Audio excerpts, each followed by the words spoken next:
السلام عليكم ورحمة الله وبركاته. الحمد لله الذي هدانا لهذا وما كنا لنهتدي لولا أن هدانا الله، وأشهد أن لا إله إلا الله وحده لا شريك له، وأشهد أن سيدنا محمدا عبده ورسوله أرسله بالهدى ودين الحق ليظهره على الدين كله ولو كره المشركون.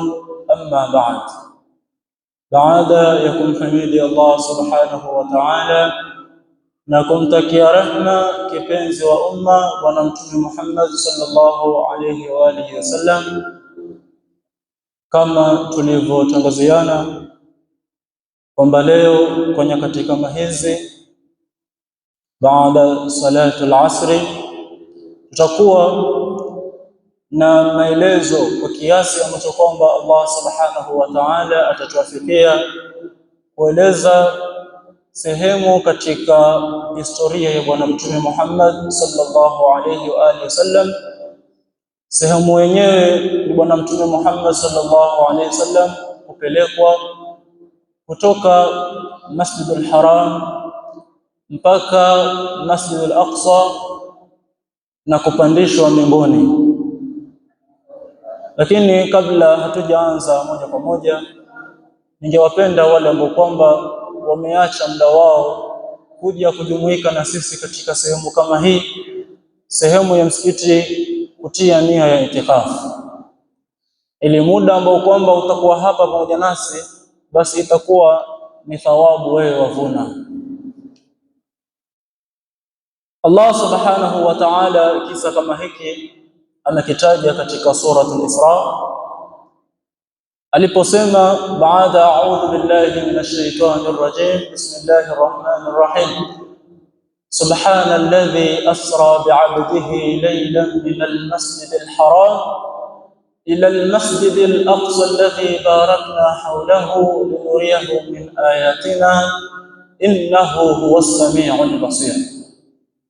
Utakatifu wa mawi ni wa yule ambaye kwamba amempeleka mja wake kutoka Masjidul Haram ulioko sehemu za Maka ila al-Masjidil Aqsa, mpaka Masjidul Aqsa ulioko sehemu za Jerusalem.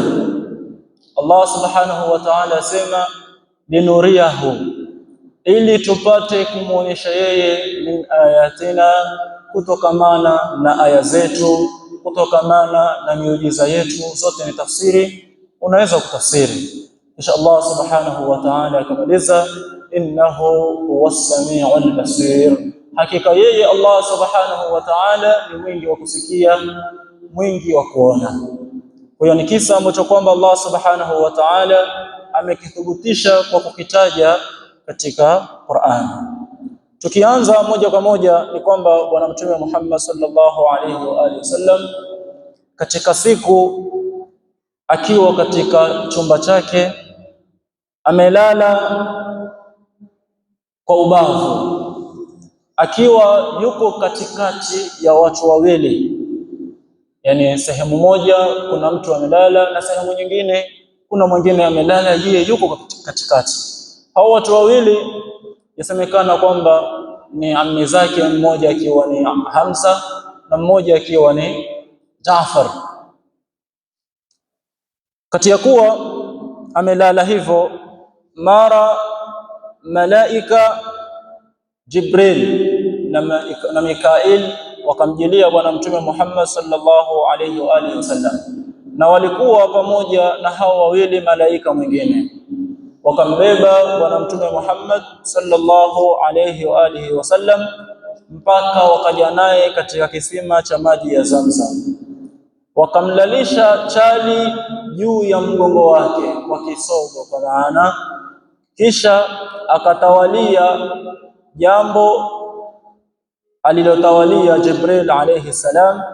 Jambo lenyewe lilikuwa ni la kumpasua bwana mtume Muhammad sallallahu alaihi wasallam katika sehemu za kifua, na katika riwaya ni kwamba walipasua sakafu ya nyumba ama chumba cha Bwana Mtume Muhammad alichokuwa amelala, wakashuka Jibril akiwa ni Mikail, kisha akatawalia vile vile Jibril kumpasua Bwana Mtume Muhammad sallallahu alayhi wa alihi wasallam kutoka katikati ya karibu ya shingo yake mpaka chini ya tumbo lake. Kisha Jibril baada ya kumpasua akamwambia Mikail kwamba amletee tasa ama sinia, tasa kutokamana na maji ya Zamzam. Sinia achote tasa ya maji ya Zamzam amletee. Kisha akautahirisha moyo wake kwa kuosha na akakisafisha kifua chake na akatoa kinyama kutoka moyo wake, kinyama ambacho kwamba kinaleta hasira ama kinasababisha hasira kwa moyo wa mtu. Kisha wakauosha huo moyo mara 3 na kuondosha kile kinyama ambacho kwamba tumekisema kinachosababisha mtu kuudhika na mtu kukasirika. Katika riwaya ni kwamba tasa zile zililetwa 3. Bwana Mtume Muhammad sallallahu alayhi wa alihi wasallam akaoshwa. Baada ya kuoshwa ukamiminwa katika kifua chake hikma, ukamiminwa iman, ukamiminwa katika kifua chake upole, ukajazwa elimu, ukajazwa yaqini na ukajazwa Uislamu. Kisha ukatumikishwa. Jibril akamshona kwa lugha ya leo, kwa sababu alipasuliwa kama sampuli ya operation. Kisha Jibril akamshona. Baada ya hapo kisha akampiga muhuri kwa sehemu ya bega lake. Muhuri ule ni muhuri wa utume. Kisha Jibril ama ukaletwa Buraq. Buraq ni kile kipando ambacho kwamba Bwana Mtume Muhammad sallallahu alaihi wasallam alitumia katika hii safari yake. Kipando hiki ambacho kwamba chaitwa Buraq ni mnyama ambaye kwamba ni mweupe, mrefu zaidi ya punda ama zaidi ya punda, lakini yuko chini ya farasi, yani yuko katikati ya farasi na punda kimo chake. Huyu Buraq ni mnyama ambaye kwamba kwato zake katika mwendo wake wa kuenda, sehemu anayokanyaga ni sehemu maono yake ya macho yanapokomea. Tukipiga mfano hapa, akiona mwisho town, basi mwendo wake, step yake ya kwanza huwa ni town, kwa mwendo wa kasi ambao kwamba ako nao. Alikuwa na vitu ambavyo kwamba vinamsaidia katika mwendo wake. Katika mapaja yake alikuwa na mabawa. Mabawa haya yamsaidia katika nguvu ya mwendo wa kasi ambao kwamba huwa anaenda. Buraq huyu ni mnyama ambaye kwamba wa kimaajabu kama tunavyosimulia. Kila akipata mlima kuupanda, basi miguu yake ya nyuma huwa mirefu, miguu yake ya mbele huwa ile size ile ambayo kwamba iko.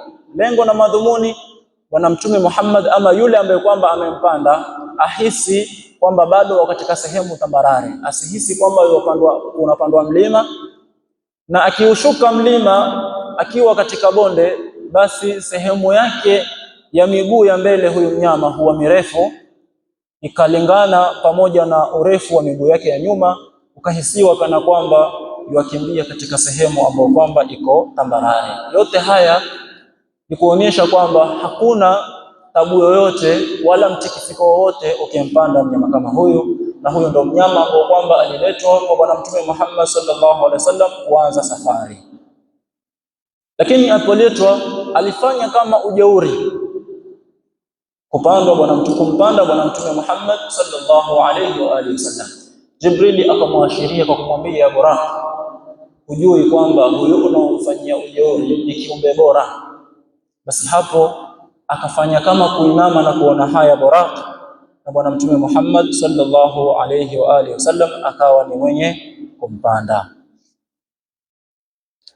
Na safari ikaanza akiwa Jibril yaongoza, Bwana Mtume Muhammad sallallahu alaihi wa alihi wasallam yuko katika kipando. Wakaondoka katika mwendo wao huo wa kasi, mwendo ambao kwamba ni wa kasi kama tulivyoeleza.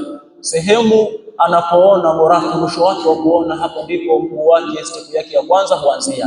Kwa hiyo ilikuwa ni mwendo wa kasi sana.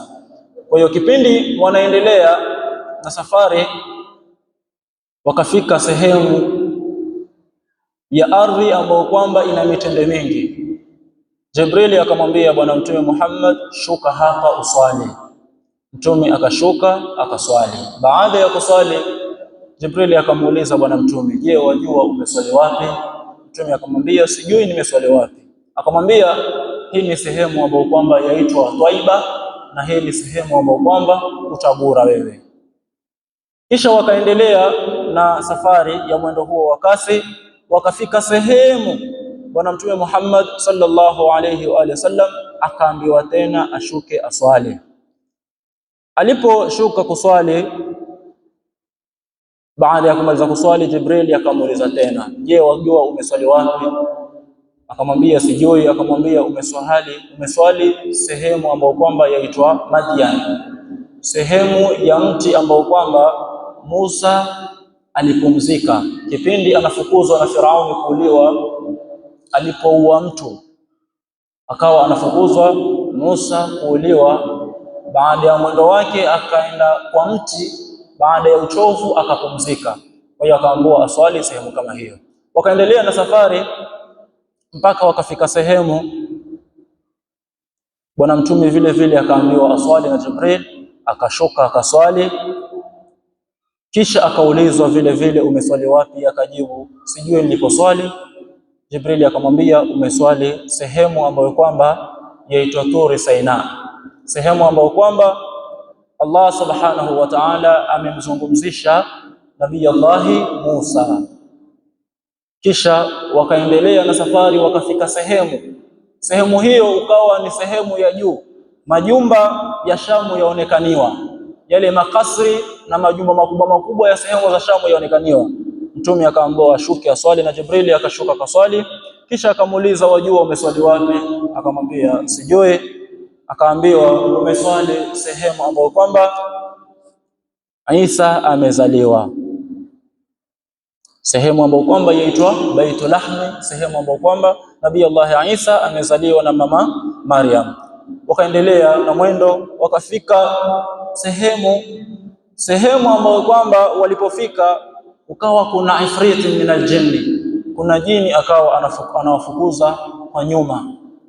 Huyo jini akawa ana kijinga cha moto kimewaka moto, akiwafukuza ama akikimbia nyuma yao. Sasa Bwana Mtume Muhammad sallallahu alaihi wasallam kila akigeuka humuona ifriti min aljinni, huyo shetani wafukuza, kila akigeuka humuona akiwafukuza. Jibril akamwambia Bwana Mtume Muhammad sallallahu alaihi wasallam, nisikufundishe maneno hayo, maneno ukiyasoma basi kile kijinga anachokibeba kitaanguka na yeye mwenyewe ataanguka yule shaitani.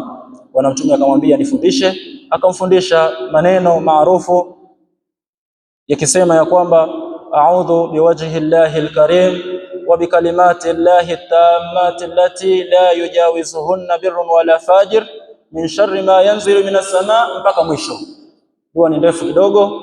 Basi Bwana Mtume Muhammad sallallahu alayhi wa alihi wasallam akaisoma dua kama hii. Baada ya kuisoma dua kama hii, kijinga kile shetani kikazimika na shetani mwenyewe akaanguka. Katika safari yao ya huo mwendo wakapitia watu hawa wanalima kwa siku moja na wanavuna kwa siku hiyo moja waliolima. Kisha kila wakivuna mimea hurudi kama ilivyokuwa, wakavuna tena kwa siku hiyo moja, wanavuna mimea inakuwa tena hiyo siku moja wanavuna. Bwana Mtume Muhammad sallallahu alaihi wasallam akamuuliza Jibril, na huu ni mfano gani? Mtume Jibril akamwambia, huu ni mfano wa wale wanaopigana jihadi katika njia ya Allah. Kila mara wakipigana jihadi, basi zile thawabu huongezwa mara moja, mara 70, mara 70,000 na zaidi. Na ni wale watu ambao kwamba wanatoa kile ambacho kwamba wanaruzukiwa. Kila wakitoa basi thawabu huongezeka mara moja kwa mara 70,000 na hata zaidi. Kisha wakafika sehemu ambayo kwamba kuna harufu nzuri ambayo kwamba yahisiwa. Bwana Mtume akamuuliza Jibril, na hii harufu ambayo kwamba tuisikia mzuri ni harufu ya kitu gani? Jibril akamwambia, hii ni harufu ya msusi wa binti ya Firaun, yule huwa wanaosonga. Akamwambia hii ni harufu ya binti wa Firaun. Akamsimulia, akamwambia huyu msusi wa binti ya Firaun ilikuwa akimsonga Firaun, mara kile kichana kikaanguka.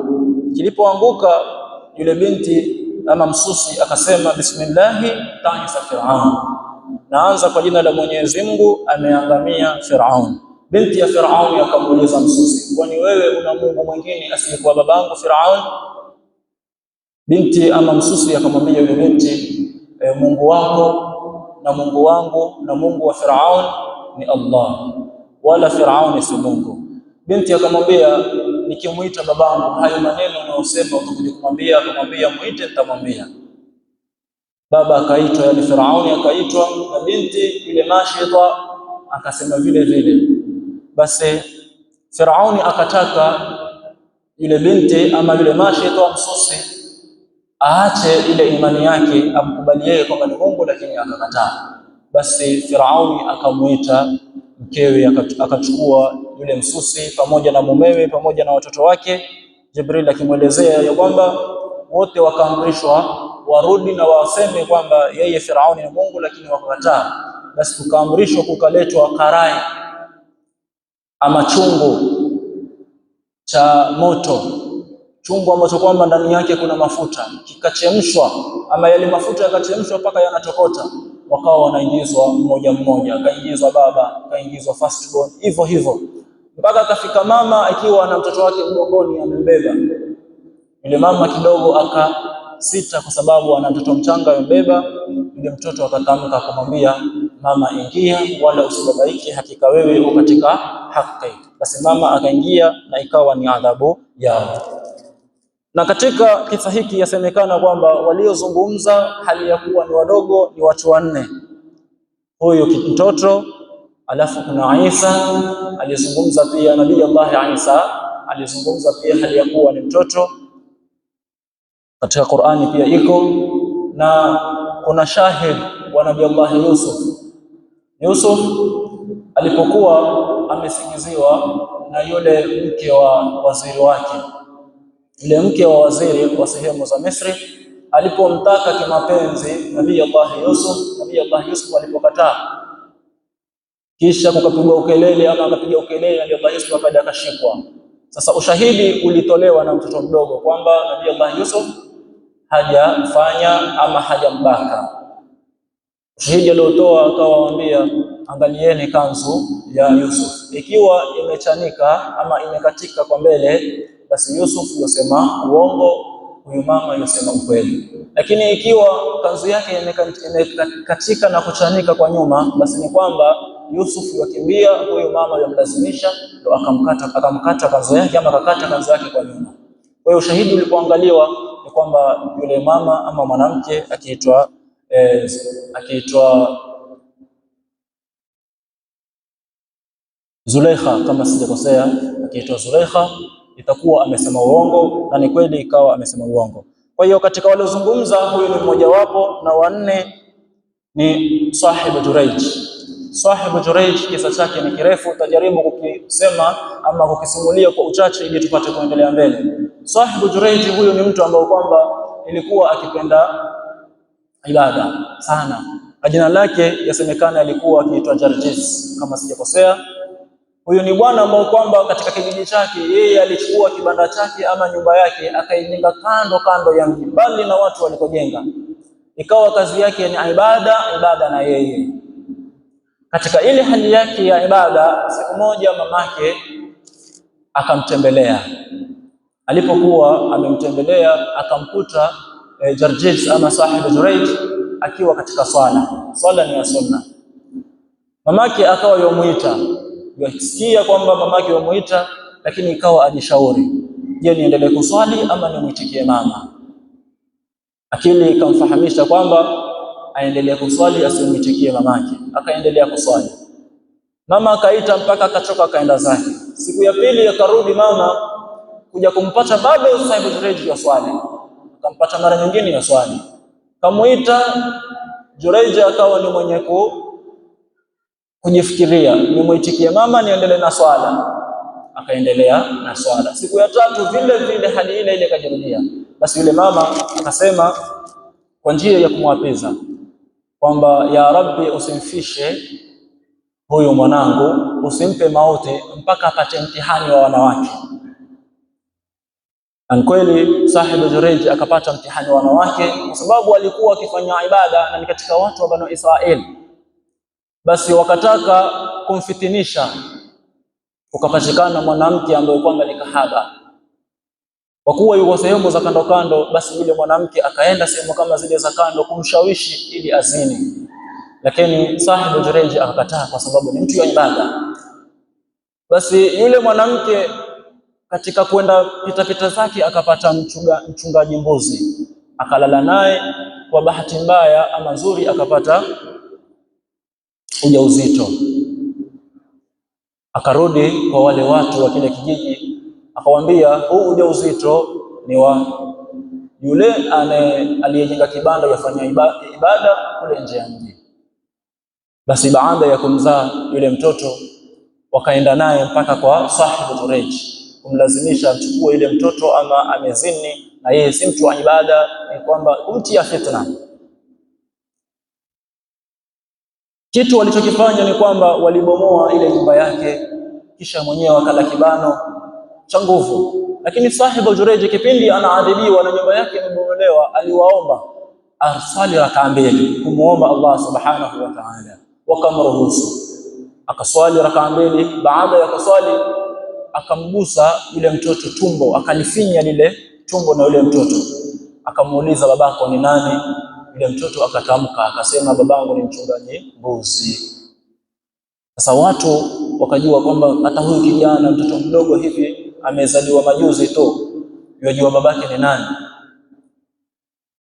Basi wakawa ni wenye kumwomba msamaha, wakamuomba wamjengee vile vile kijumba chake tena kwa dhahabu, arudie katika ibada yake.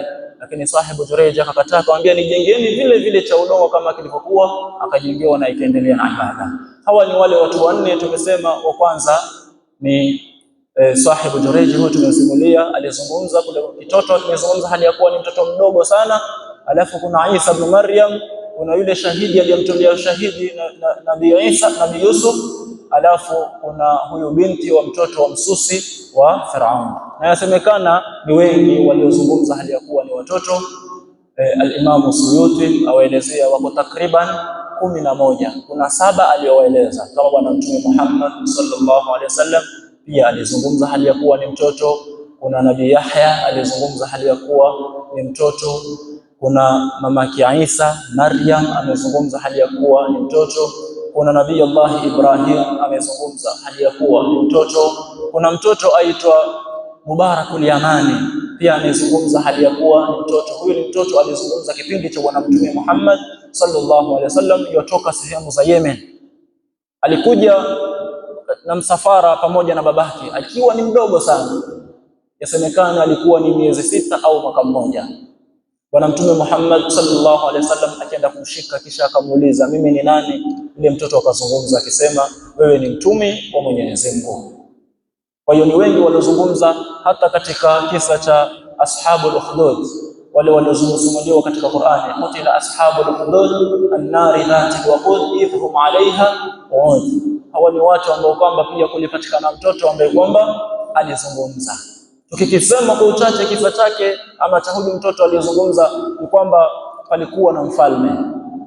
Huyu mfalme alikuwa na wachawi wake wanaoendesha ufalme wake.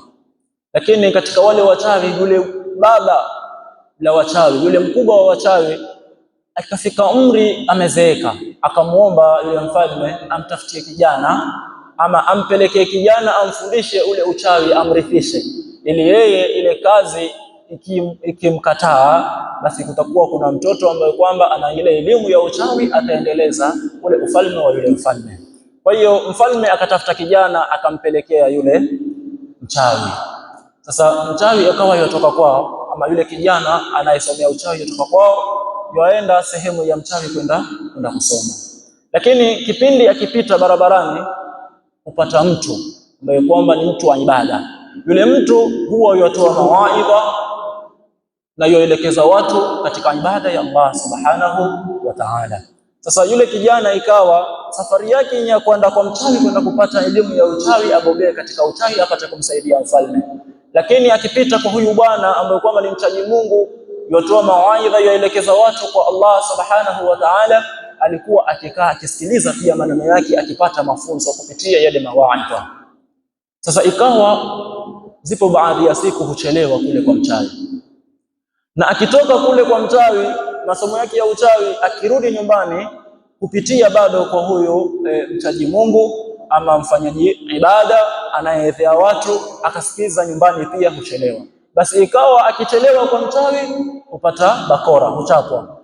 Akirudi nyumbani akipitia kwa huyu mchaji Mungu, akifika nyumbani kuchelewa, ikawa pia anachapwa. Ikawa ile hali yomueleza yule mchaji Mungu. Siku moja ukatokea maajabu kwa huyo kijana. Ile njia ambayo kwamba akipita siku zote ukatokea mnyama. Katika riwaya ni kwamba kulitokea nyoka. Huyu nyoka ikawa ni mkubwa, yuko barabarani amezuia watu kupita. Kijana akasema, leo nitajua kati ya mchawi na yule mchaji Mungu anayeethea watu ni nani mkweli.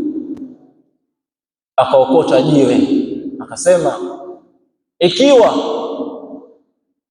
huyu mchaji Mungu anaoyasema ni ya kweli kuliko mchawi, basi hili jiwe limuue huyu nyoka, nikilipura ama nikimpura yule nyoka, nimmalize yule nyoka ili watu wapate kupita.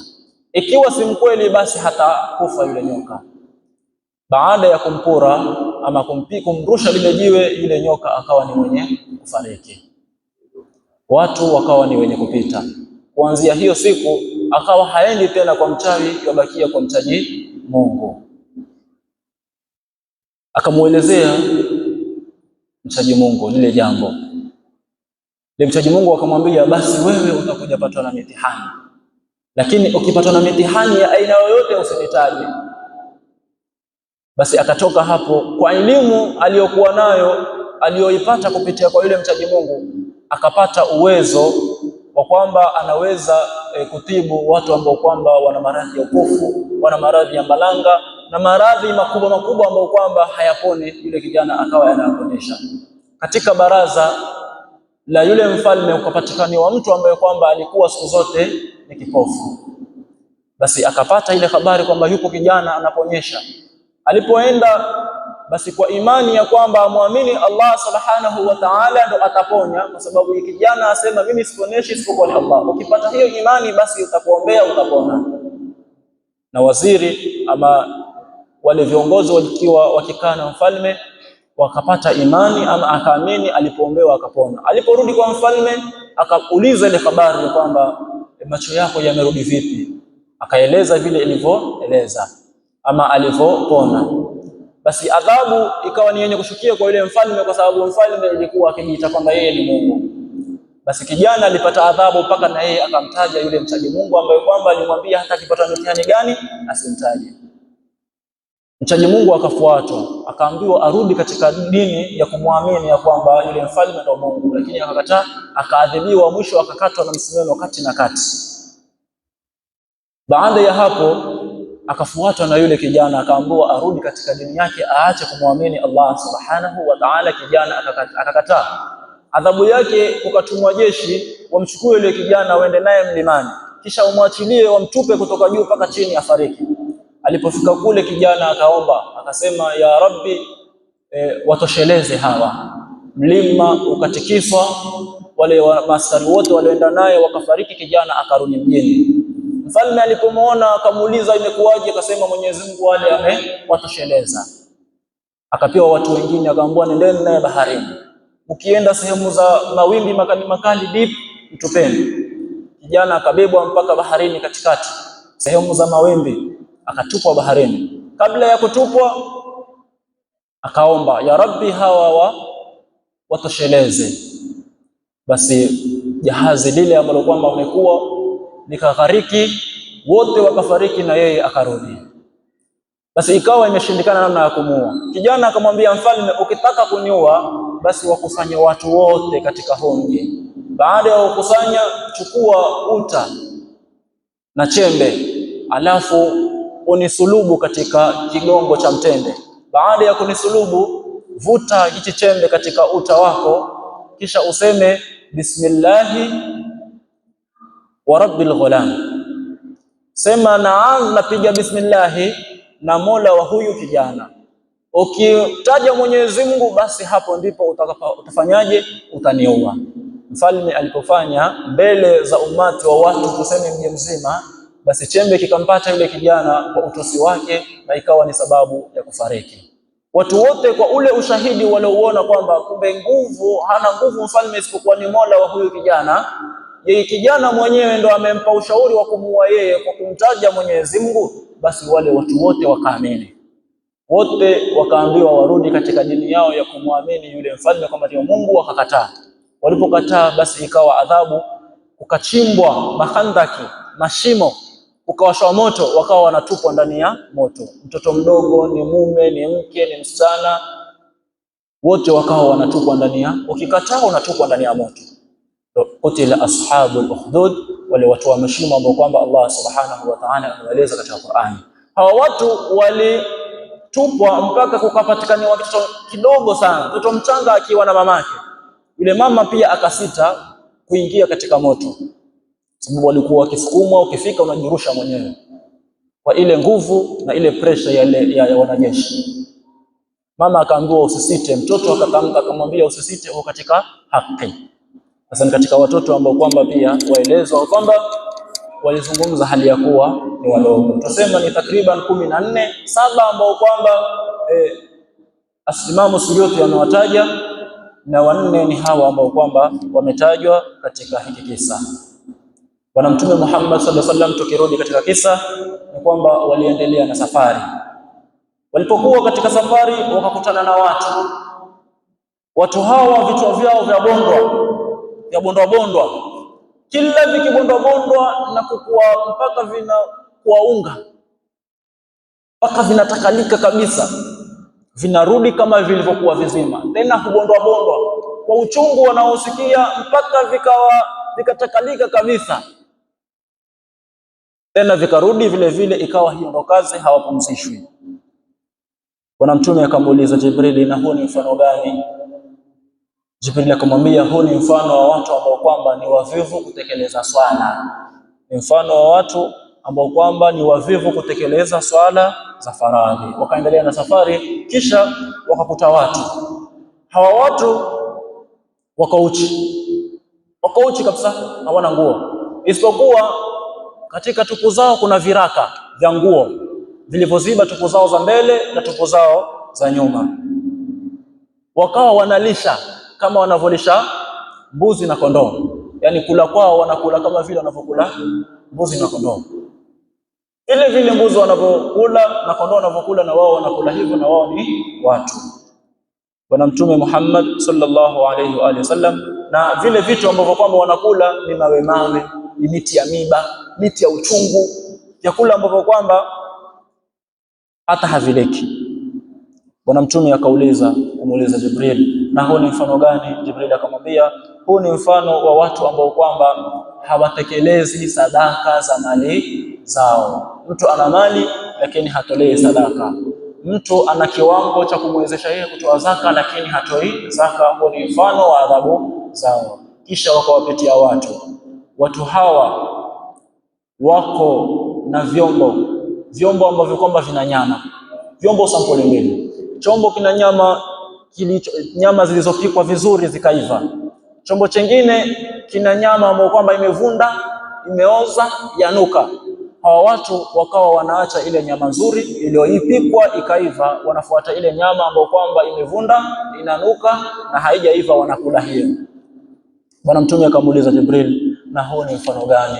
Jibril akamwambia, na huu ni mfano wa watu ambao kwamba watu hawa watu ambao kwamba wameoa, wanaacha wake zao waliowaoa majumbani, wanaenda nje, wanapata wake nje, wanalala huko nje. Na pia ni mfano wa wanawake ambao kwamba wameolewa, wana waume majumbani, kuacha waume zao na kuenda nje kulala nje. Huu ndio mfano wa hawa watu. Kisha wakapita sehemu kuna kigongo, sehemu ambayo kwamba kuna mti ule kama kisiki, mti ule ukatwa nusu. Hicho kigongo ambacho kwamba kimekatwa kiko barabarani, chochote kitakachopita ukikwaruza, chochote kikipita ukwaruza. Bwana Mtume akamuuliza Jibril, na huo ni mfano gani? Jibril akamwambia, huu ni mfano wa watu katika ummati wako. Watu hawa watakuwa wanakaa barabarani, vichochoroni, na kuwadhuru na kuwapokonya mali na kuwapokonya chochote watu ambao kwamba watapita sehemu kama hizo. Kama tunavyoona, ukipita vichochoroni naomba usipite njia hii vichochoroni, kwa sababu kuna watu ukata. Basi hawa ni watu sampuli hiyo. Kisha Jibril akasoma aya miongoni mwa aya za Qur'ani, wala taq'udu bikulli siratin tu'iduna wa tasudduna an sabilillah. Kisha Bwana Mtume Muhammad sallallahu alaihi wasallam akaona mtu huyu yuogelea katika mto kutokamana na damu, yani yuogelea kwenye mto ambao kwamba ule mto hauna maji, una nini? Una damu. Kisha ikawa yule mtu yupurwa mawe, yeye kila akipurwa mawe ulirukia lile jiwe na kulimeza. Bwana Mtume akamuuliza Jibril, na huu ni mfano gani? Jibril akamwambia, huu ni mfano ya watu ambao kwamba wanakula riba. Kisha Bwana Mtume akapitia mtu ambaye kwamba akaona mtu ambaye kwamba amekusanya kuni nyingi, kila akijaribu kuzibeba katika lile tita la kuni, akijaribu kuzibeba kushindwa. Akishindwa kulibwaga lile tita la kuni, akaenda kuongeza kuni zingine, akaja kufunga. Akishindwa kuliinua, huenda akaongeza zingine, badala ya kupunguza yeye yaongeza. Bwana Mtume akamuuliza Jibril, na huu ni mfano gani? Jibril akamwambia, huu ni mfano miongoni mwa watu kutokamana na umma wako, ambayo kwamba atakuwa ana yeye amana za watu. Zile amana hawezi kuzitunza, hawezi kuzihifadhi, lakini bado yozidisha kuchukua amana zingine. Zile alizonazo yoshindwa kuzihifadhi, haziwezi kuzitekeleza, lakini yuongeza amana zingine. Kisha wakawapitia watu hawa wanakatwa ndimi zao kwa makasi ya chuma, ambao kwamba iko moto, ndimi zao zinakatwa. Kila zikikatwa zile ndimi zikatwa kabisa, zinarudi vile zilivyokuwa, tena zakatwa tena. Sasa hao watu wanasikia uchungu, ndimi zao zakatwa, lakini kila zikikatwa zarudi kama zilivyokuwa. Bwana Mtume akamuuliza Jibril, na huo ni mfano gani? Jibril akamwambia, huu ni mfano ya watu ambao kwamba watakuwa wanahutubia fitna. Hao wanaotoa mawaidha, wanaohutubia fitna ambazo kwamba zinaleta vita, zinaleta hamasa, ambazo kwamba zinapotosha, zinaondoa amani. Hawa ni makhatibu ambao kwamba wanahutubia fitna. Pia hawa makhatibu ni wale ambao kwamba wanahutubia watu mambo, kisha wao hawafanyeje? Hawayatekelezi. Wao wanahutubia watu, acheni zina, lakini wao ndio wa kwanza kuzini. Acheni kuiba, wao ndio wa kwanza kuiba. Acheni kula mali ya mayatima, wao ndio wa kwanza. Makhatibu wanakula mali ya mayatima. Kisha akapitia watu hawa wana kucha ndefu za shaba, wanatumia kucha hizi kujikwaruza nyuso zao na kukatakata. Wanakwaruza, wanakucha za shaba ndefu, wanakata nyuso zao, wanakata vifua vyao, na hali kama hii haipumziki, wanakata madamu yanatoka, lakini wajikatakata. Mtume akamuuliza Jibril, na huu ni mfano wa watu gani? Jibril akamwambia, huu ni mfano ambao kwamba watu wanakula nyama za watu, yani wanasengenya na wanadondosha heshima za watu. watu wanaosengenya na wanaangusha heshima za watu. Wao kazi yao ni kumwangalia fulani akatafuta kusema jambo ili mtu aonekane duni, ile heshima yake ambayo kwamba ilikuwa anaheshimiwa, ukasema jambo heshima yake ikashuka. Ama ukamjua yule mtu na jambo ambalo kwamba jambo lile lao utalisema mbele za watu hata kama ni la ukweli, lakini heshima yake itashuka chini, wewe uko tayari kumtangaza, heshima yake ikashuka chini. Kisha wakapitia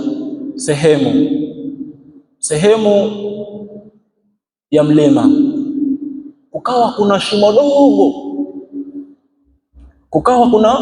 dogo katika lile jiwe kwenye mlima. Katika hilo shimo dogo kukawa kuna ngamia mkubwa yotoka kwenye hilo shimo dogo sana. Kisha baada ya kutoka, akawa yule ngamia anataka kurudi. Akitaka kurudi yashindwa, na ametoka kwenye hilo shimo, lakini anataka kurudi yashindwa. Bwana Mtume akamuuliza Jibril, na huo ni mfano gani? Jibril akamwambia, na huo ni mfano wa watu watakaokuwa katika ummati wako. Hao watu wanazungumza, ama mtu anazungumza kilima kidogo, kwake yeye anaona ni kilima kidogo. Kile alichokizungumza ikawa ni sababu ya kumwagika damu, ikawa ni sababu watu kukosana, ikawa ni sababu kupatikana ufisadi katika ardhi. Kisha akajuta, akawa yuatamani asingezungumza lile alilozungumza likasababisha hayo yote, lakini haiwezekani. Kisha wakaendelea na mwendo wao. Mara kidogo akawa Bwana Mtume Muhammad yuaitwa sehemu za kulia.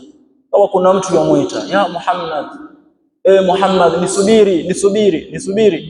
Jibril akamwambia Bwana Mtume Muhammad, usimjibu, usimuitikie, achana naye. Kisha Jibril akamwambia,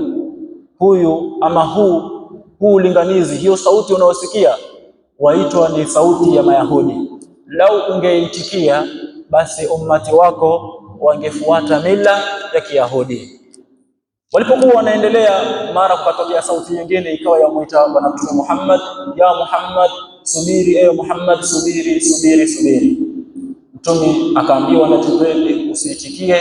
Kisha akaambiwa huo ulinganizi ni ulinganizi wa Nasara. Lau utaitikia basi ummati wako watafuata mila ya Kinasara. Walipokuwa wanaendelea na safari, mara Mtume akaona mwanamke ambaye kwamba amejipamba kwa kila pambo unalijua wewe. Sehemu zake za panya mkono na mkono ziko wazi, hapo kumepambwa kila aina, ni mishanga, ni mikufu, ni mapete, ni pete, ni vikuku, kila kitu, kila aina ya pambo linalopambwa msichana. Amejipamba akawa ni mzuri, akawa yamuita Bwana Mtume Muhammad akimwambia nisubiri. Bwana Mtume akaambiwa na Jibril usigeuke, hata kugeuka kumwangalia usigeuke. Kisha Mtume akamuuliza Jibril, na huu ni mfano wa mtu gani? Jibril akamwambia, hii ni dunia. Basi ungemjibu na kumtizama yule mwanamke, ummati wako wangechagua dunia kuliko akhera. Wakaendelea na safari, mara ghafla wakapata kizee ambacho kwamba kiko kando ya barabara. Ikawa yamuita Bwana Mtume Muhammad sallallahu alaihi wasallam, akimuita nisubiri, Muhammad, nisubiri, mzee sana. Bwana Mtume Muhammad sallallahu alaihi wa alihi wasallam akaambiwa na Jibril, twende, usisubiri. Mtume akamuuliza, na huu ni mfano mtu gani? Amwambia, huu ni mfano, ama huu ni adui yako, ama adui wa ummati wako Iblis. Lau ungemgeukia na kumsubiri, basi ummati wako wangeenda ama kumfuata Iblisi 100%. Mara ghafla wakapata ajuza, kinyanya kile pia kimezeeka, kikawa kinamuita Bwana Mtume Muhammad sallallahu alaihi wasallam akimwambia nisubiri. Bwana Mtume Muhammad hata hakugeuka. Jibril akamwambia, huu ni mfano wa umri wa dunia ulivyobakia, yani umri wa dunia. Huyu nyanya alivyozeeka vile, umri wa dunia uko karibu kuisha ama uko sawia na huyu kinyanya. Wakaendelea na safari mpaka wakafika sehemu ama mji ambao kwamba Baitul Maqdis iko. Mpaka hapa itakuwa ni Isra imekamilika. Safari hii ya usiku kutoka Masjidul Haram iliyo Makka mpaka Masjidul Aqsa, sehemu za Jerusalem, Baitul Maqdis ambao kwamba pia ni Masjidul Haram. Bwana Mtume Muhammad sallallahu alayhi wa alihi wasallam wakaingia katika huu msikiti katika mlango unaitwa mlango wa Yaman. Kashuka, katika riwaya ni kwamba alimfunga yule buraki sehemu, na katika riwaya ni kwamba Jibril aliweka kidole chake katika jiwe akatoboa lile jiwe, kisha akaingiza kamba ya buraki akafungwa hapo. Wakaingia kwenye msikiti wakaswali rakaa 2 za sunna. Baada ya hapo Bwana Mtume Muhammad sallallahu alaihi wasallam akawa anaona watu wanaingia, na kila akiingia Bwana Mtume Muhammad alikuwa akimjua ni nani, kwa sababu wote walikuwa ni mitume. Wakaingia ndani ya msikiti mpaka wakaujaza msikiti, ukakimiwa, yani ukaadhiniwa, kisha ukikimiwa. Baada ya kukimiwa, kila mmoja akawa anasubiri ni nani atangulia awe imam. Jibril akamshika mkono Bwana Mtume Muhammad akamsogeza mbele akawaswalisha watu.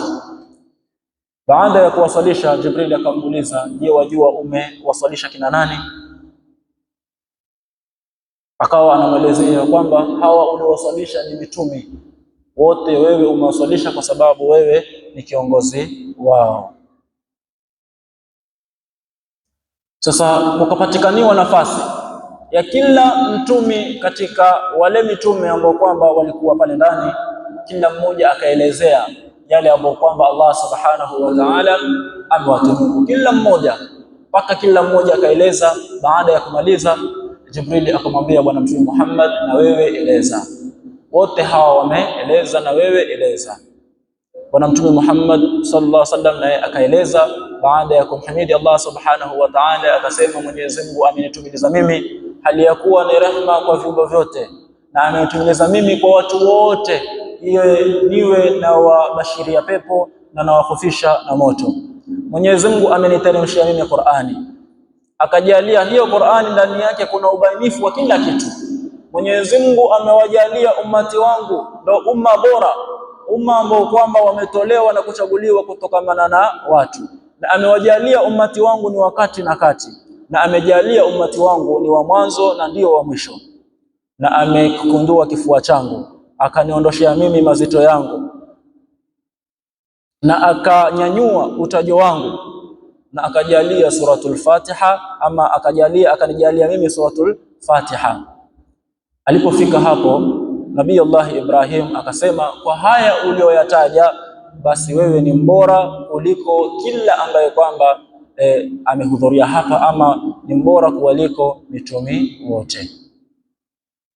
Bwana Mtume Muhammad sallallahu alaihi wasallam hapo akashikwa na kiu kikali. Jibril akamletea vyombo vya kinywaji ambacho kwamba kilikuwa kinishizi, yani pombe, na chombo ambacho kwamba ndani yake kina maziwa, na chombo ambacho kwamba katika riwaya kina maji. Bwana Mtume Muhammad akachagua kile chombo ambacho kwamba kina maziwa akanywa. Bwana Jibril akamwambia, lau hapo umechagua fitra, yani umechagua mila, kinywaji kizuri zaidi ni haya maziwa uliyoyachagua. Lau ungechagua pombe, basi ummati wako wangepotea. Na katika riwaya, lau ungechagua maji, basi ummati wako wangeghariki, isipokuwa wale wadogo. Kisha Bwana Mtume Muhammad sallallahu alayhi wa alihi wasallam walipotoka wakaona utando ambao kwamba umetanda sehemu za wangwa wa wanawake, akawauliza ni kina nani? Wakasema sisi ni hur al-ain, ama wakamjibu baada ya kuwasalimia majibu ambayo kwamba ndio bora zaidi. Hapo ukashushwa Miraj. Miraj ni ile ngazi ya Bwana Mtume Muhammad sallallahu alaihi wasallam aliyopanda kutoka hapo sehemu za Baitul Maqdis mpaka mbinguni. Alipanda na ngazi ambayo kwamba ndio hii Mi'raj, na hiyo ngazi ina zile stairs kupambwa kwa dhahabu, kwa fedha. Basi Bwana Mtume Muhammad sallallahu alaihi wasallam akawa ni mwenye kupanda, akiwa malaika Jibril yuko kuliani mwake na malaika mwingine yuko kushotoni mwake. Wakawa ni mwenye kupanda mpaka wakafika wingu wa kwanza. Walipofika wingu wa kwanza, kupitia mlango unaoitwa Babul Hafadha, mlango unaoitwa Babul Hafadha. Kwenye huo mlango kuna malaika. Huyo malaika yaitwa Ismail.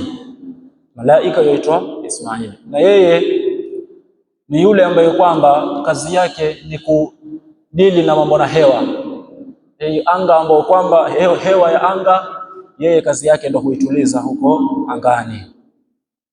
Huyu malaika ana jeshi lake la malaika 70, na kila malaika katika hao malaika 70 wana jeshi lake la malaika 1070. Yeye mwenyewe Ismaili ana jeshi lake la malaika 1070, na kila malaika katika huo mlango ana jeshi lake la 1070. Unajue ni kiasi gani cha malaika, namna walivyo wengi. Jibril akabisha. Alipobisha Ismaili ama malaika alipokuwa hapo kwenye mlango, akauliza ni nani? Akasema Jibril, kujibu kwamba ni Jibril. Umekuja na nani? Asema nimekuja na Muhammad. Je, ametumwa aje huku? Akaambiwa naam, ndio, ana ruhusa ya kuja huku. Basi mlango ukafunguliwa, ikawa ni kongole malaika kumkongoea Bwana Mtume Muhammad sallallahu alaihi wasallam kwa kumwombea dua pia, Mungu ampe muda mrefu ama uhai mrefu. Ni uzuri ulioje wa nabii, ni uzuri wa kijana mwema ulioje kwako. Basi akawa ni mwenye kukongowea. Hapo katika wingu wa kwanza akakutana na Nabii Allah Adam, baba wa viumbe, kwa umbile lake lile ambalo kwamba Allah subhanahu wa ta'ala amemuumba. Huyu Nabii Allah Adam ikawa yuonyeshwa roho za wanadamu. Roho za wanadamu zote zile zinazochukuliwa zinapitishwa kwake akionyeshwa. Kukipita roho ya muumini ambaye kwamba ni wa peponi, basi husema roho nzuri na nafsi nzuri, ijalieni katika sehemu za juu, yani ipelekeni katika daraja za watu wa peponi zilizo juu. Na kila akionyesha roho ya wale watu ambao kwamba ni makafiri, wale watu wa motoni, basi husema Nabii Allah Adam, roho chafu na nafsi chafu, ijalieni ipelekeni katika sehemu za daraja ya chini zilizo za chini.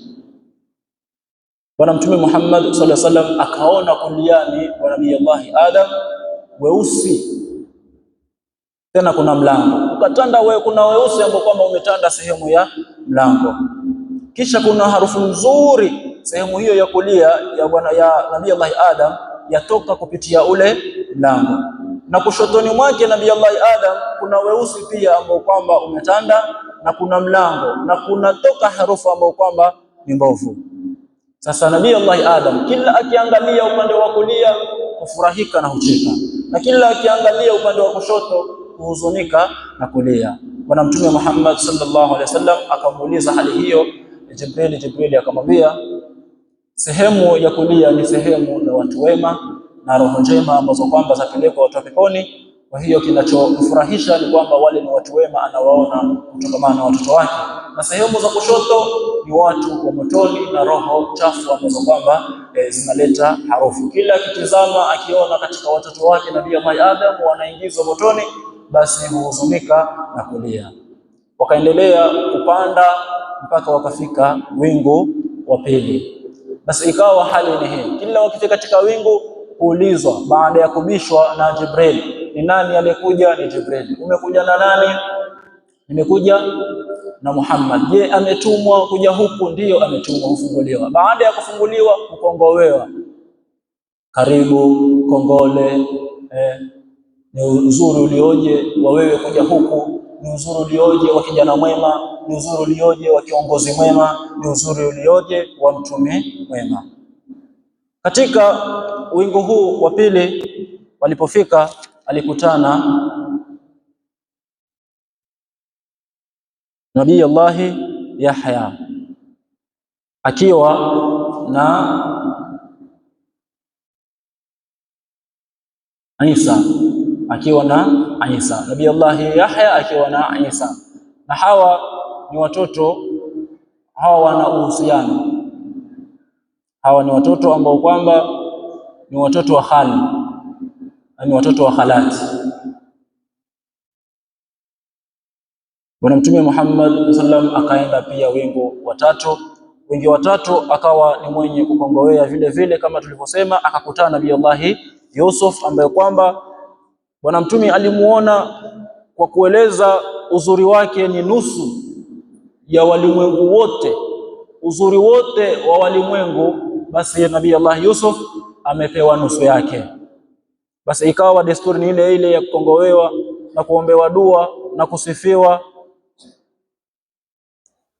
Akafika wingu wa nne pia hali ni ile ile. Bwana Mtume Muhammad sallallahu alaihi wa alihi wasallam akawa ni mwenye kukutana Nabii Allah Idris ambaye kwamba Allah subhanahu wa ta'ala amemsifu katika Qur'ani kwamba amemwangatisha sehemu za juu. Ikawa hali ni ile ile kwa kukongolewa, kuombewa dua na kusifiwa Bwana Mtume Muhammad sallallahu alaihi wasallam. Akapanda mpaka katika wingu wa tano akakutana Bwana Mtume Muhammad sallallahu alaihi wasallam, akakutana Nabii Allah Musa, akakutana Nabii Allah Harun, akakutana na Harun akiwa na watu wake. Bwana Mtume Muhammad sallallahu alaihi wa alihi wasallam akaendelea kupanda mpaka wingu wa sita akakutana na Nabii Allah Musa.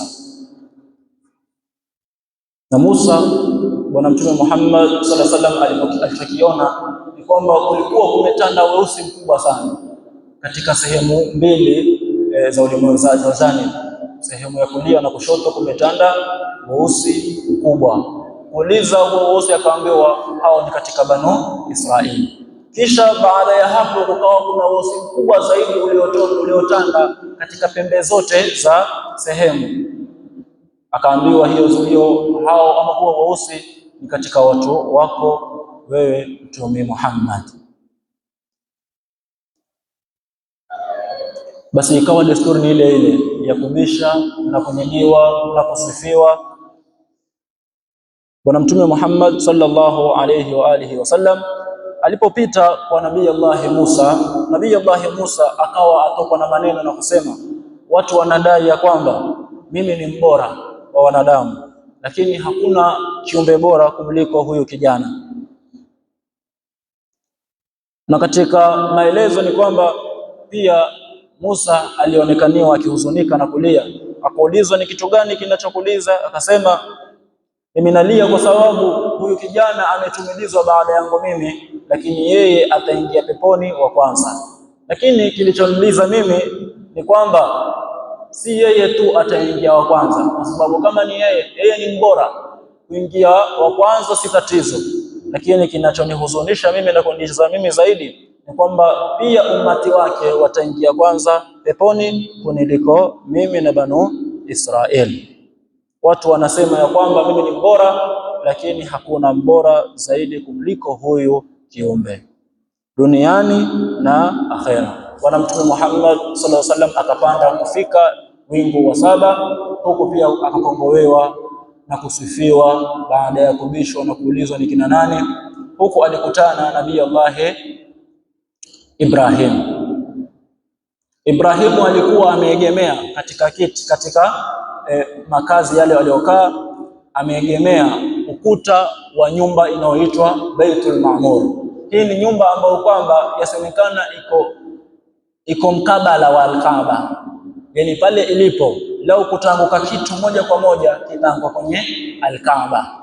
Hiyo nyumba ambayo kwamba inaitwa Baitul Maamur, na hiyo ni nyumba ambayo kwamba kila siku wanaingia malaika 70,000 na hawatoki.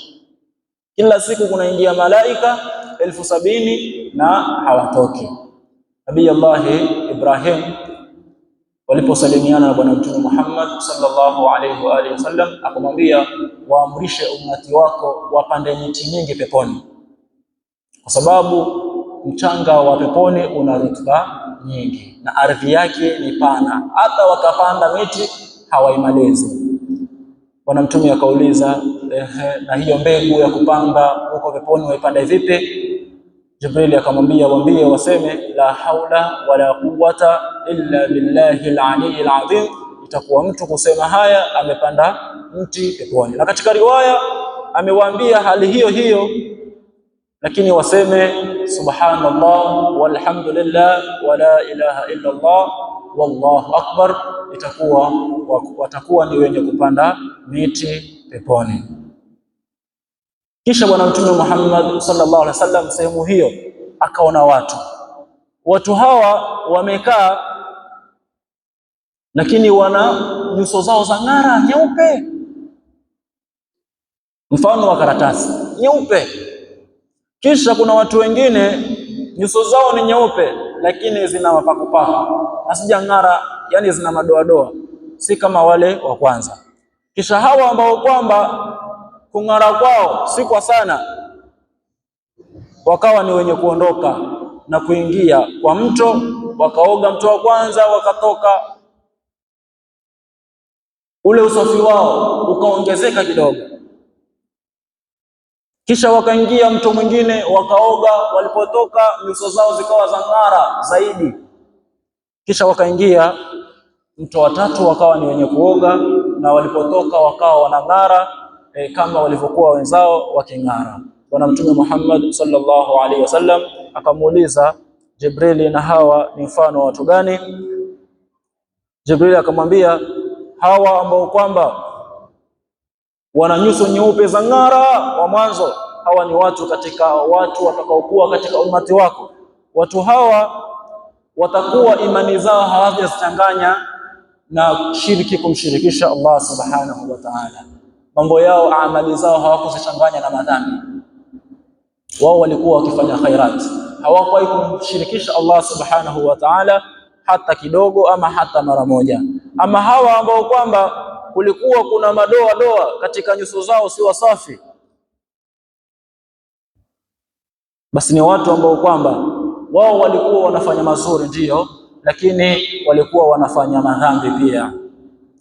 Basi Allah subhanahu wa ta'ala akawafanyia toba mpaka nyuso zao zikawa nyeupe. Na hii mto wa kwanza ni rahmatullah, na mto wa pili ni ni'matullah, na mto wa tatu ni saqahum rabbuhum sharaban tahura. Allah subhanahu wa ta'ala aliwafanyia toba baada ya wao kufanya toba, na wao wakawa wasafi kama walivyokuwa wenzao.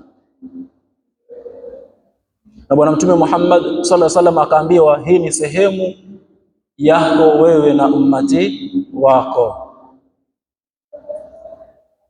kwa sababu ummati wako watakuwa sampuli mbili. Sampuli ya kwanza ni hiyo ya watu weupe, sampuli ya pili ni hiyo ambao kwamba watu wana madoadoa, lakini watajeuka baada ya kusafishwa na kufanywa toba na Allah subhanahu wa ta'ala. Kisha akaingia hiyo nyumba Baitul Maamur, na wakaingia pamoja nao wale ambao kwamba nyuso zao zilikuwa ni nyeupe, na wale wengine wakazuelewa. Bwana mtume Muhammad sallallahu alaihi wasallam akaswali humo ndani na yule ambaye kwamba atakuwa pamoja naye kutokana na waumini katika hiyo nyumba.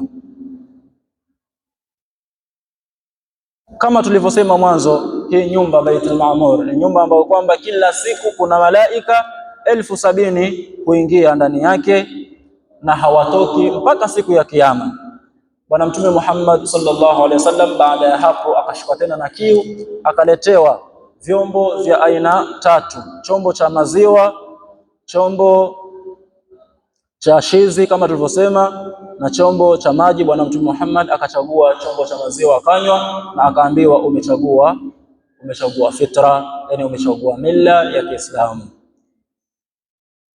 Kisha bwana mtume Muhammad sallallahu alaihi wasallam akapandishwa tena, akanyanyuliwa tena mpaka kwa mti ambao kwamba huo mti waitwa Sidratul Muntaha. Yasemekana ni sampuli ya mkunazi. Huu mti pia ni katika mti ama ni mti wa maajabu. Huu mti ni mti ambao kwamba chochote ambacho kwamba chatoka juu, hata kikapanda vipi kitakomea hapo, na chochote ambacho kwamba kiko juu ya hapo hakiwezi kupita hapo. Huu ni mti ambao kwamba majani yake ni makubwa, yanaweza kuufunika huu ulimwengu. Jani moja linaweza kufunika huu ulimwengu. Katika roots ama mizizi ya ule mti kuna asli ama chanzo cha mito ya maziwa yapita, mito ya maji isiyokauka, mito ya ladha ya shezi ama mito ya shezi, na mito ya asali yapita kwa ama asili yake ni kwa huo mto. Kama tulivyoeleza ya kwamba una majani makubwa makubwa, jani moja linaweza kufunika huu ulimwengu. Na huo ni mti ambao kwamba una kila aina ya rangi, hata rangi zingine ambazo kwamba hazijulikaniwi. Una kila aina ya rangi, wamemetuka, wawakamataa na kuzima. Bwana Mtume Muhammad sallallahu alayhi wa alihi wasallam akafikishwa huko.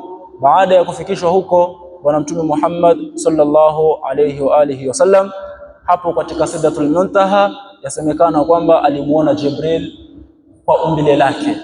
Alimuona Jibril kwa umbile lake. Umbile lake ni kwamba Jibrili ana mbawa 600. Kila mbawa linaweza likafunika sehemu katika pambezo. Yani bawa lake moja linaweza kufunika magharibi, na lingine linaweza kufunika mashariki, na ana mbawa 600.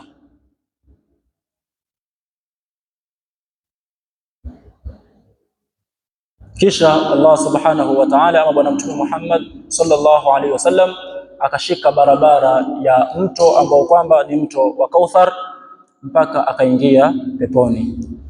Yani barabara ya Kauthar ama mto huo wa Kauthar kushika baada ya hapo kwenye huo mti mpaka kuendelea, kwa sababu katika huo mti pia kuna mito ambao kwamba ni asili yake yatoka huko kwenye huo mti. Kuna mito 4, miwili ya peponi, mto wa Kauthar na mto wa Salsabila. Alafu kuna mito 2 ambao kwamba iko paka ardhini, asili yake hayo maji yanatoka kwenye huo mto, huo mti ambao kwamba uko mbinguni. Mmoja katika hiyo mito ni River Nile, katika hiyo mito.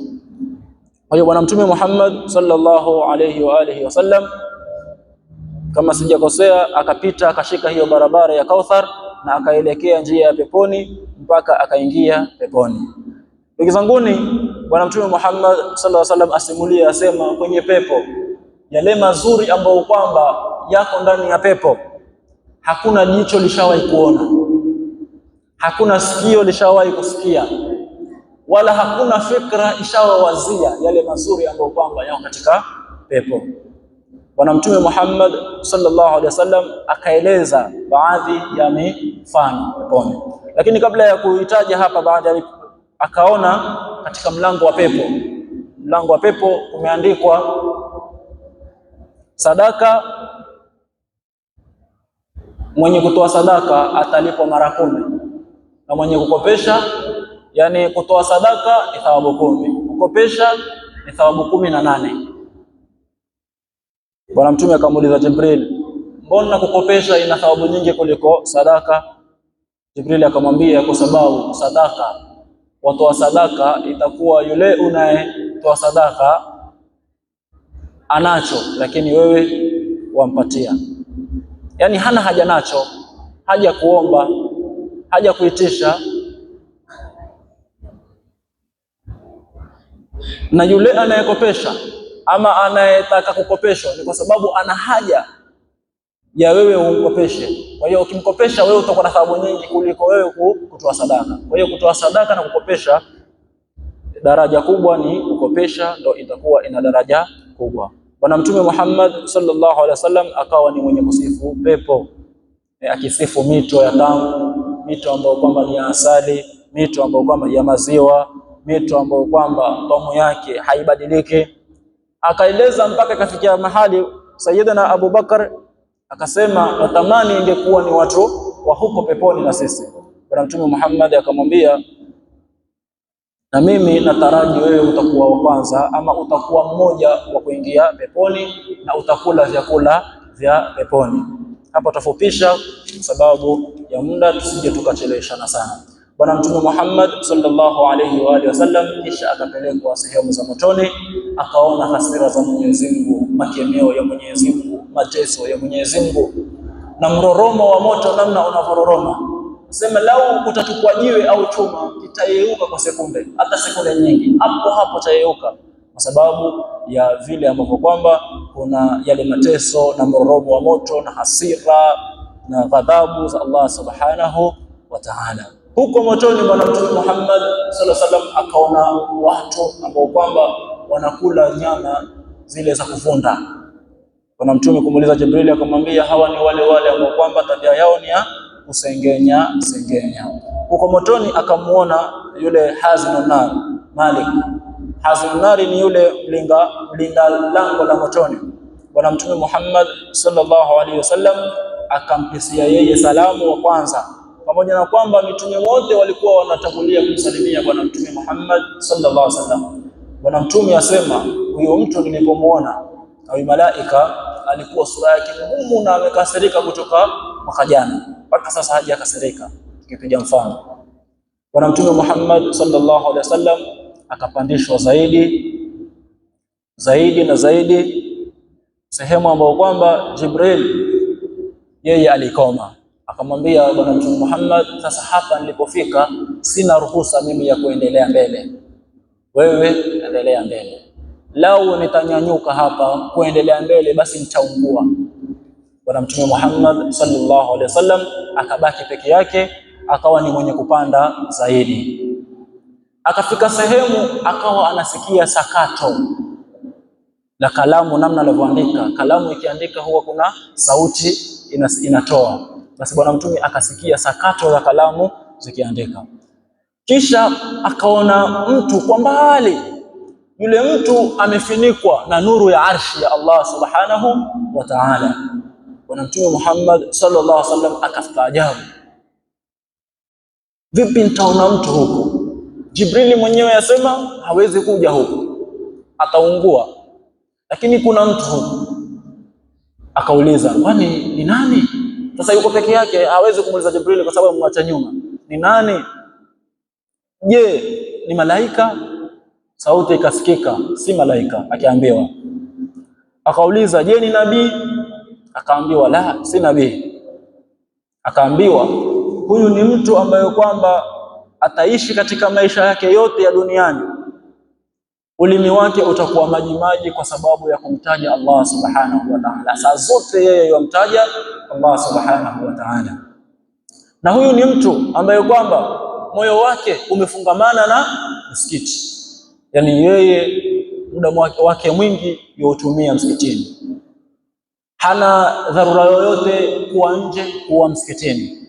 Na huyu ni mtu ambaye kwamba sifa yake ya tatu, hajawahi tukanisha wazazi, yani hajawahi fanya jambo yeye wakatukanwa wazazi wake. Ni mtu ambaye kwamba atakuwa na daraja kama hiyo ya kufunikwa na nuru ya arshi Allah subhanahu wa ta'ala. Hapo ilipofika riwaya iko yasema ya kwamba Allah subhanahu wa ta'ala akamuona Mola wake, kisha akapomoka Bwana Mtume Muhammad kwenda kusujudu. Alipo sujudu, Allah subhanahu wa ta'ala akamzungumzisha, akamuita ya Muhammad. Bwana Mtume akaitikia, akamwambia omba.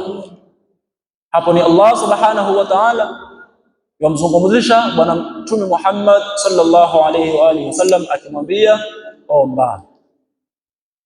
Bwana Mtume Muhammad akaanza maombi yake. Hakuanza kuomba moja kwa moja anataka kitu fulani, alianza, ya Rabbi, hakika wewe umemfanya Nabii Ibrahim kuwa ni bui wako, ni rafiki yako, ukampatia ufalme mkubwa, ama ukampatia cheo kikubwa, ukamzungumzisha Musa, kumzungumzisha ikawa hakuna kati yako wewe na yeye yule mwenye kutafsiri, ukamzungumzisha Musa.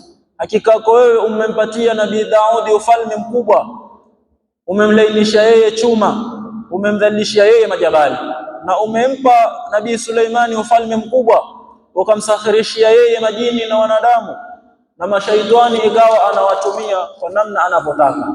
Ukamsahirishia yeye pepo, ikawa anautuma upepo namna anavyotaka. Ukampatia yeye ufalme ambao kwamba hautakikaniwi kwa yoyote kupewa, ama haizi kupewa yoyote yule. Hakika yako wewe Allah ukamfundisha ama ukampatia na kumfundisha Isa Taurati na Injili, na ukamjalia Nabii Isa anaweza kuponya upofu ambao kwamba ni wa kuzaliwa, na anaweza kuponesha balanga, na anaweza kufufua watu kwa idhini yako, na ukamlinda yeye na mamake kutokana na shetani aliyelaaniwa. Shetani akawa hana njia yoyote kumfikia yeye na mamake. Allah subhanahu wa ta'ala alipofika hapo akamwambia Bwana Mtume Muhammad sallallahu alaihi wasallam, qad ittakhadtuka habiban, hakika nimekufanya wewe ni kipenzi, kuanzia sasa wewe ni kipenzi changu. Na hili ni jina ambalo kwamba limeandikwa mpaka kwa Taurati katika riwaya. Allah subhanahu wa ta'ala akamwambia, na nimekutumiliza wewe kwa watu wote, wewe utakuwa ni mwenye kuhofisha watu, na wewe utakuwa ni mwenye kubashiria watu, na nimekunjua kifua chako, nimekuondolea mazito yako, na nimekunyanyua wewe utajo wako, ama nimenyanyua utajo wako. Sitaji mimi isipokuwa na wewe utakuwa ni mwenye utajo. Ndio ile tukipiga shahada tunasema ashhadu an la ilaha illa Allah wa ashhadu anna Muhammadar Rasulullah.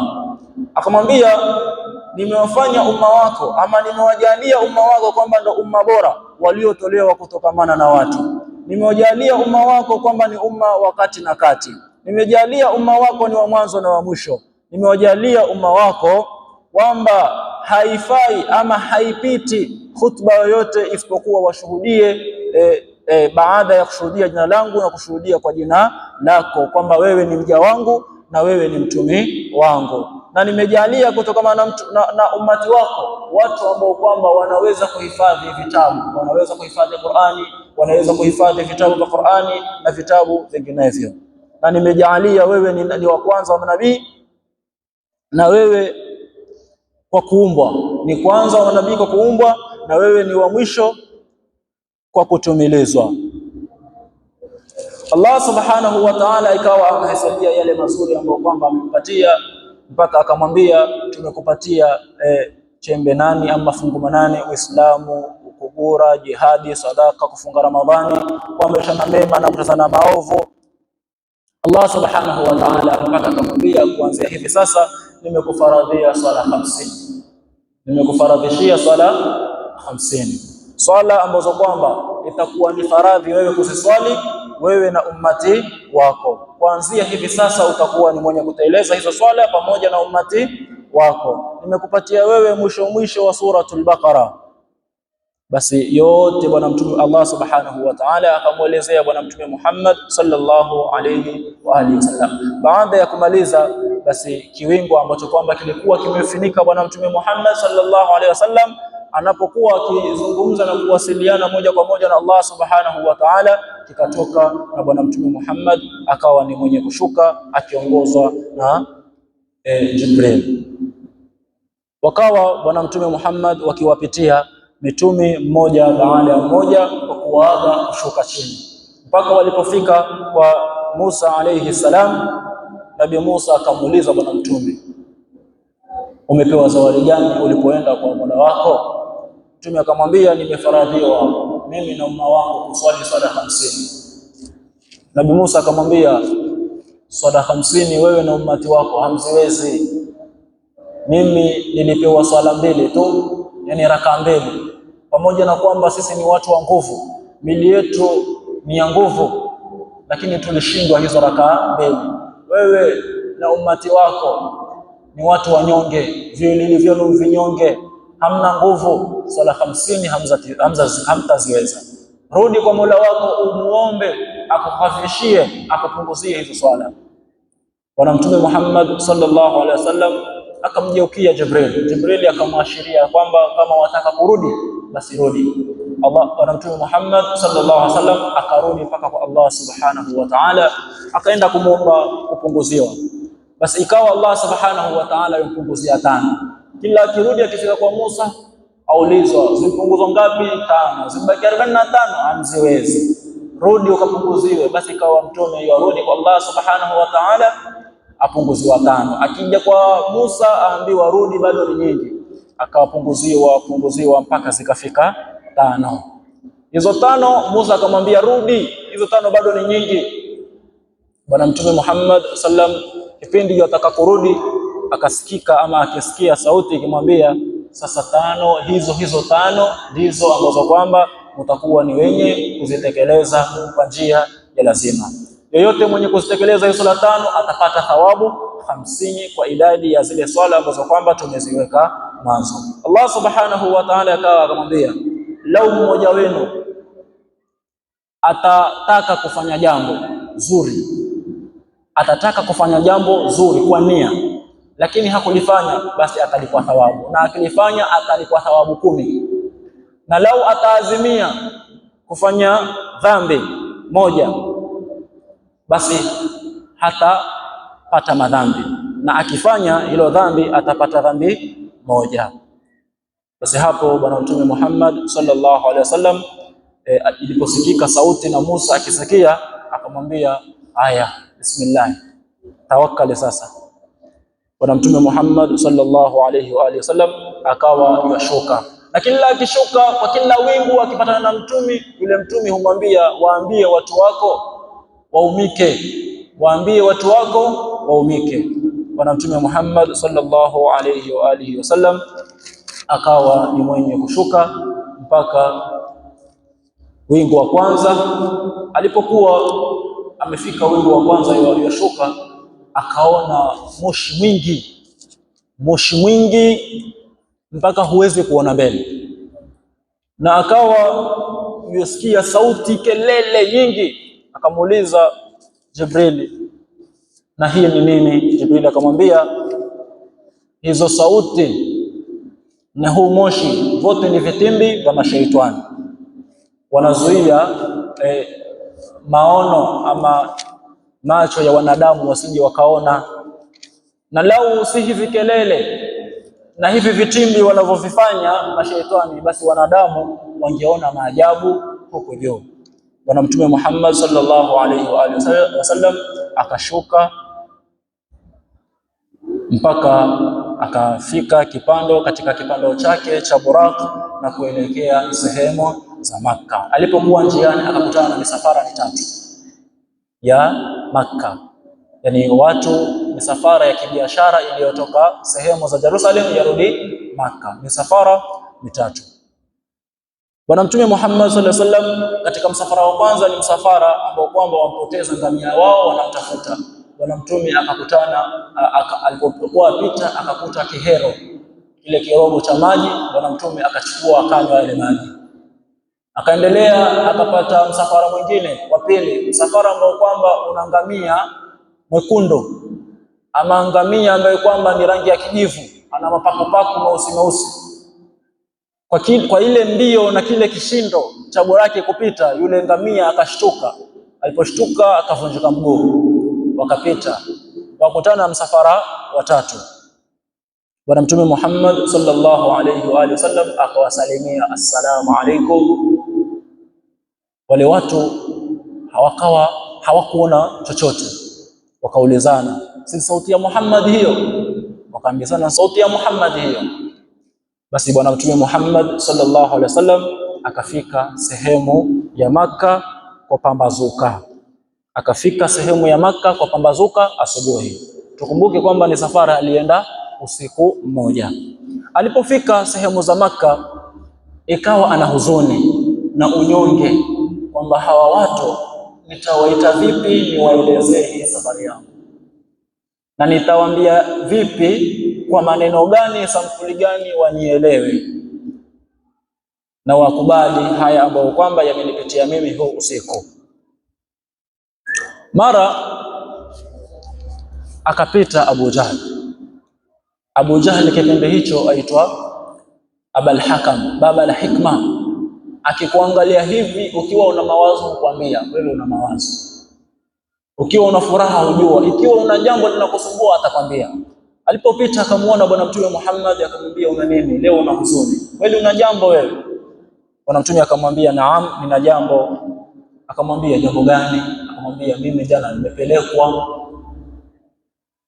jana usiku nimepelekwa. Akamuuliza, mpaka wapi? Mtume akamwambia, nimepelekwa mpaka Baitul Maqdis, Jerusalem. Tumwambia, jana usiku mpelekwa mpaka Baitul Maqdis? Naam. Kisha hii asubuhi yapambazuka uko hapa? Mtume akamwambia, naam.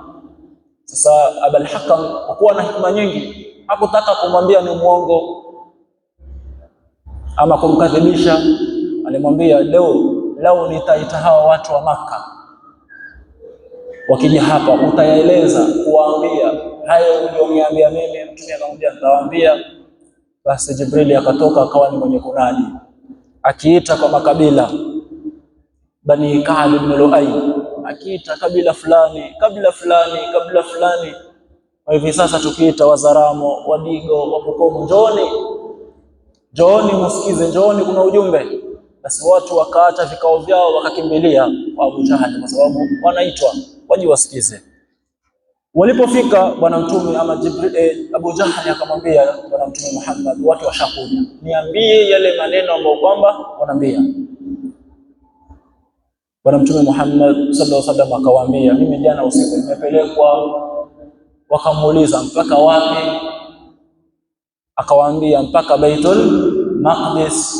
Mpaka Baitul Maqdis? Naam.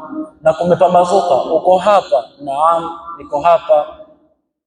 Sasa kwa ule umbali ambao kwamba haiwezekani kwenda kwa usiku mmoja kisha ukarudi, watu wakastaajabu.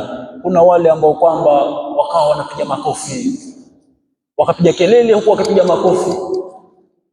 Yani kwa mfano mtu akuite ama awaite alafu azungumze ile kandi ya mwaka, uongo ule mkali ambao kwamba haujawasikika vile, kwa kumbeza na kumdharau na kuona ni uongo. Basi kuna wale ambao kwamba wakawa wapiga kelele, kupiga makofi. Kuna wale ambao kwamba wapiga mbinja huku wameshika vichwa. Kuna wale ambao kwamba wakawa wanacheka tu mpaka kuanguka.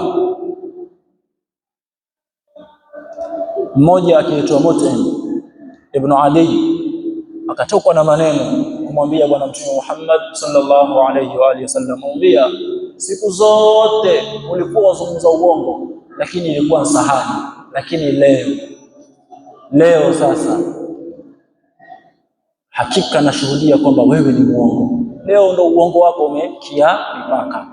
Akaapa Mut'im ibn Adi kwamba sisi twaenda Baitul Maqdis, Jerusalem, mwezi mzima na twarudi mwezi mzima.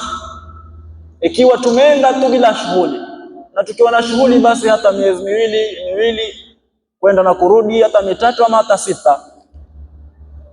Lakini ati wewe wasema umeenda kwa usiku mmoja. Akaapa kusema kwamba nahakikisha ama naapa kwamba wewe ni mrongo. Sayyiduna Abu Bakar akamwambia Mut'im, ni uongo wa maneno gani unayoyasema kumwambia mtoto wa kakako? Kwa sababu Mut'im ilikuwa ni ammi yake Mtume Muhammad sallallahu alayhi wa alihi wasallam. Ni uongo ulioje wewe ukimwambia hayo maneno, kuambia mtoto wa kakako? Abu Bakar yakawa anasema, mimi nashuhudia kwamba haya anayoyasema Muhammad ni ya kweli. Basi wakamwambia, haya tuelezee Baitul Maqdis iko vipi, huo msikiti uko vipi?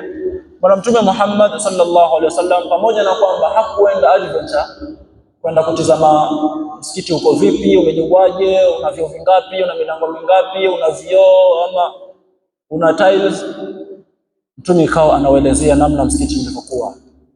Lakini katika yale maelezo akadangamanizikiwa, yani akachanganyikiwa. Basi kukaletwa mbele yake sampuli ya TV, akawa akimuuliza una milango mingapi, ilikuwa inazungushwa, anahesabu, akiwaambia madirisha mangapi, anahesabu, haya kona fulani kuko vipi, kona fulani kuko vipi. Ikawa ule msikiti unaletwa mbele ya Bwana Mtume Muhammad sallallahu alayhi wasallam kueleza, na kila akieleza, kwa kuwa aliwapata Saidina Abu Bakar, yeye ataenda mara nyingi, sababu alikuwa ni tajiri, ni mwanabiashara, yojua vizuri msikiti. Kila akieleza, akipatia, husema amesema kweli, amesema kweli. Sasa alipoeleza mpaka wakashiba na yale maelezo, wote wakasema kuhusiana na msikiti, umeusifu vizuri na umesifu kweli, lakini hiyo safari yako hatuikubali sisi. Wakamwambia Saidina Abu Bakar, yani wewe wakubali hata kama amepata hizo sifa za msikiti, wakubali kwamba ameenda siku moja, usiku mmoja, na akarudi huo usiku. Saidina Abu Bakar akawaambia, mimi nakubali hata kama atasema ameenda mpaka mbinguni, hata kama atasema ameenda mpaka mbinguni, mimi nitasema ni ukweli, najua ni ukweli. Ndio hapo wakambandika jina la As-Siddiq, mwenye kusadikisha sana. Baada ya hapo wakamuuliza, sawa, upande wa msikiti tumepata, lakini sisi tuna misafara, kuna misafara yetu imetoka huko yaja, je, umekutana nayo? Bwana Mtume akawaelezea kwamba nimekutana nayo, na akaielezea vile tulivyoelezea. Akaulizwa, haya, itaingia lini Maka? Akawaambia itaingia siku ya Jumatano. Basi wote wakasema ya kwamba tutakuja tusadikishe yale uliyoyasema, si umewapata, tutakuja usadikishe wakifika hawa, ama hiyo ni safara. Basi wakasubiri mpaka siku ya Jumatano. Ilipofika siku ya Jumatano, watu wote wakatangaziana, wakawa ni wenye kufika ile barabara ya kuja ile misafara kutoka Baitul Maqdis. Misafara ikaingia hiyo siku ya Jumatano tukifupiza. Ilipofika basi ikawa ni yenye kuulizwa, nyinyi kuna sehemu mlifika ngamia wenu wampotea msafara wa kwanza? Wasema naam. Je, kuna kirobo cha maji ambacho kwamba kilinywewa? Mmoja asema naam, mimi nilikuwa na kirobo cha maji nilikiweka barabarani, kufika maji hakuna, na hakuna alama ya kwamba yale maji yamemwagika, wala hakuna yoyote katika sisi ambao kwamba ameyanywa, lakini maji hakuna. Wengine wakaulizwa kuhusiana na ngamia aliyevunjika mguu, wakasema kweli ngamia wetu alivunjika mguu, hatukuelewa ni shida gani, alivunjika tu mguu. Kwa hiyo misafara yote ikathibitisha yale ya Bwana Mtume Muhammad sallallahu alayhi wa alihi wasallam aliyoyasema. Sasa baada ya kwamba kila alichokisema Bwana Mtume Muhammad kimefanyika vile vile na kumepatikaniwa ushahidi, wakawa ni wenye kusema kutoka mwanzo, huyo ni mchawi na huu ni uchawi.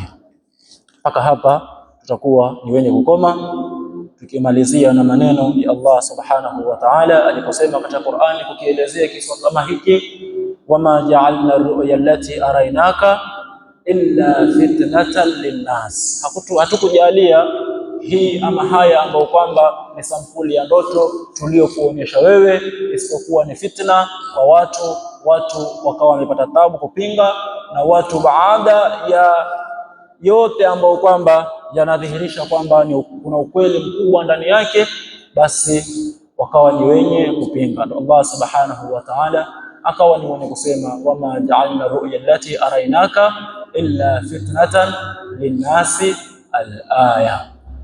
Ndugu zanguni, hichi kisa ni muujiza. Hichi kisa ni muujiza, si hali ya kawaida. Ni yale tuliyozungumza juzi kwamba hii ni khariqatun lil'ada,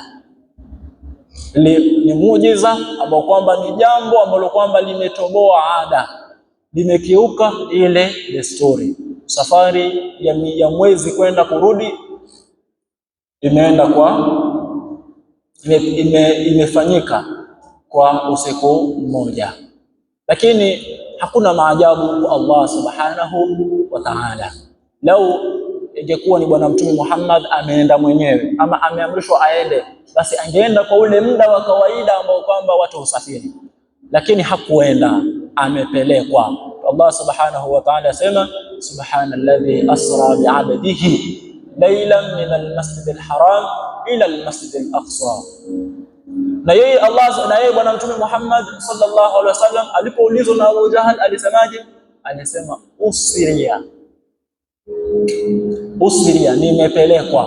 Kwa hiyo kwa Allah subhanahu wa ta'ala hakuna chochote ambacho kwamba kina maajabu kwa Allah subhanahu wa ta'ala. Allah subhanahu wa ta'ala yafanya chochote anachokitaka kwa muda wowote, kwa saa yoyote, na huu ni muujiza ambao kwamba Allah subhanahu wa ta'ala ameufanya kwa bwana Mtume Muhammad sallallahu alayhi wa alihi wasallam, kama tulivyosema ni khariqatul lil'ada. Ndugu zanguni, hiki ni kisa ambacho kwamba kina mafunzo mengi, lakini kwa sababu ya muda ambao kwamba tumechukua muda mrefu kuelezea hiki kisa, kuna sehemu ambapo kwamba tumerukaruka, tumeachaacha, kuna sehemu ambapo kwamba tumepita kwa mafuhumu ambapo kwamba tumeisoma.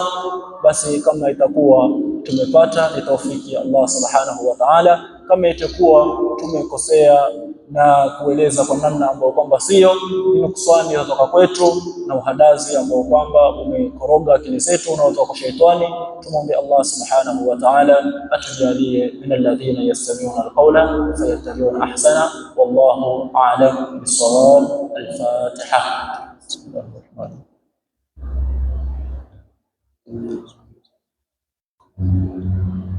آمين. الحمد لله رب العالمين، والصلاة والسلام على أشرف الأنبياء والمرسلين. ربنا تقبل منا إنك أنت السميع العليم، وتب علينا يا مولانا إنك أنت التواب الرحيم. ربنا اغفر لنا ولإخواننا الذين سبقونا بالإيمان، ولا تجعل في قلوبنا غلا للذين آمنوا ربنا إنك رؤوف رحيم. اللهم اجعلنا من أهل لا إله إلا الله، وحققنا بحقائقها وعرفنا طرائقها يا أرحم الراحمين. اللهم اغفرنا واحفظنا والمسلمين، اللهم قنا واكفنا شر مصائب الدنيا والدين. اللهم عجل بفرجك علينا وعلى كافة المسلمين برحمتك يا أرحم الراحمين. وصلى الله على سيدنا محمد وعلى آله وصحبه وسلم، والحمد لله رب العالمين. قبول بجاه الرسول. شكرا.